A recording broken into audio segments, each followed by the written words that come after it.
if my music could be like a diary of what I go through, what I listen to, what my inspirations are, what I've just watched, or what I've just listened to. So be it. Oh, I don't know. I just had a brainwave. That, you know, they're really good words. Shingles, scurvy. You know, they're good. I like the words. You know. So I've probably come close to scurvy. Maybe at one point where I didn't eat fruit, but apart from that, music's not academic. I should be, doing something more useful. So at college, I went for like English and sort of more academic stuff, and in the end, I just failed at my whole college career just because instead of going to college, I'll be staying at home working on tracks. So I was pretty much a college dropout, but maybe I wish I sort of spent my college years doing music, but I think it worked out all right in the end. I have absolutely no background in writing, except for writing songs. And I occasionally write in English because I enjoy it, but I have no background. I haven't studied English except for the regular French course, like French school course.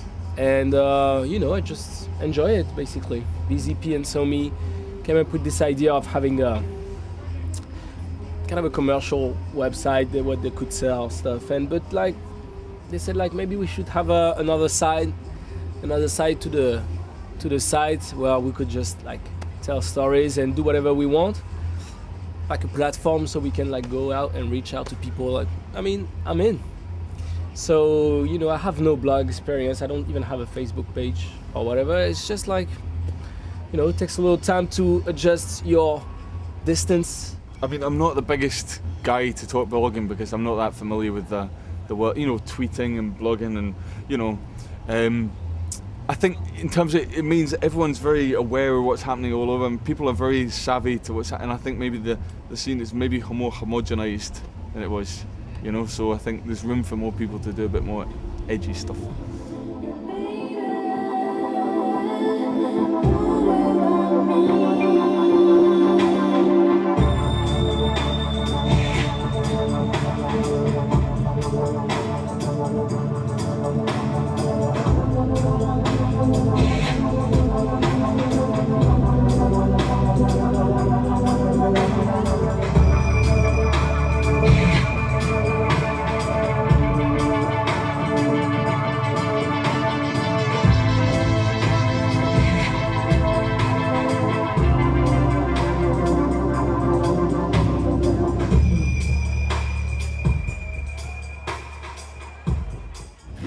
Basically make a song and then you put it online, or you send it to 1,000 people and they send it to another 100 people and put it on blogs, so it goes very fast, and somebody might can download the song and burn it on CD and play it on the other side of the world in the same night in the club, so that is a huge change to let's say, I don't know how many years ago.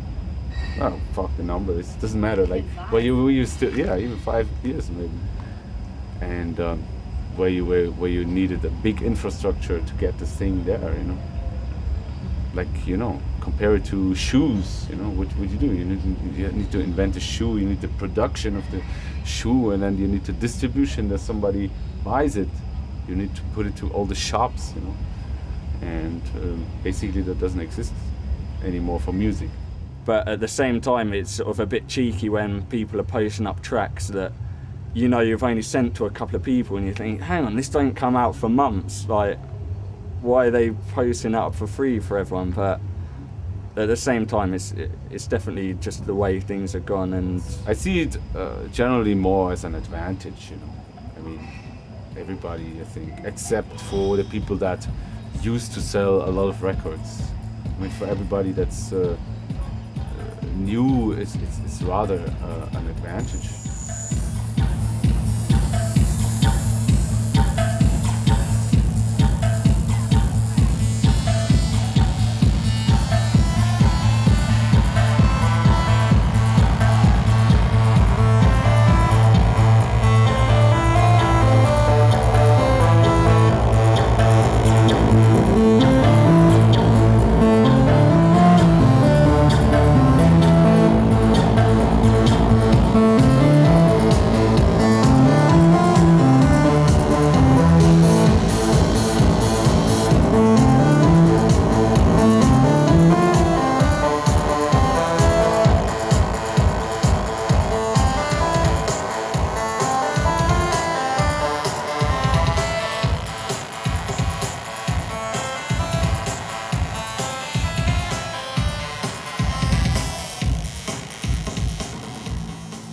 have always a little bit of sleep deficit, so I don't have trouble sleeping.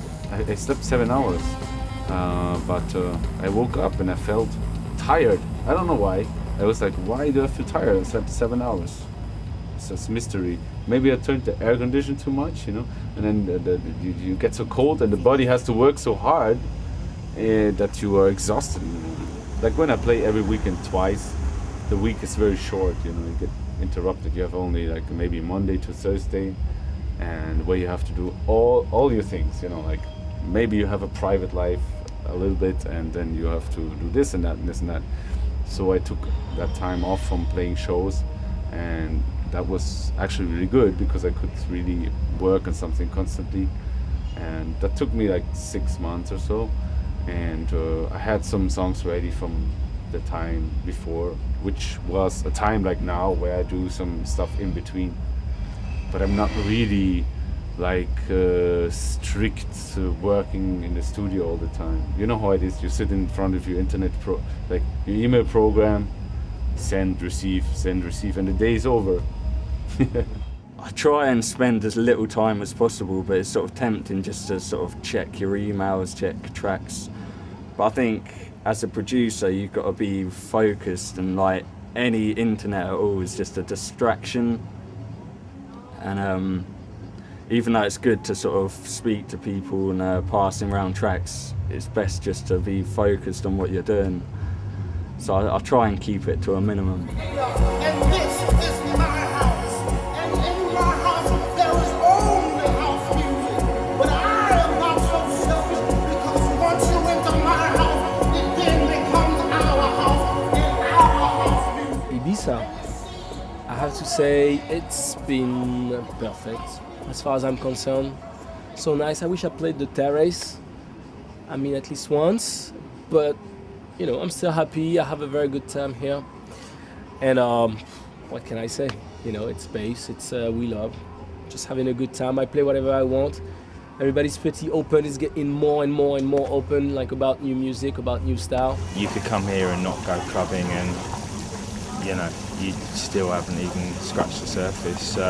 Each year, it's just building up that whole picture of Ibiza. It's easy to take for granted that you get to see fabulous places and do all these things, but self-employment is like any other, you know, whatever that is, whether you're a plumber or a carpenter, you've got to go out and get the work and be as good as you say you are and maintain that. And so it is rock and roll, but with it's not a downside, but that's your normal.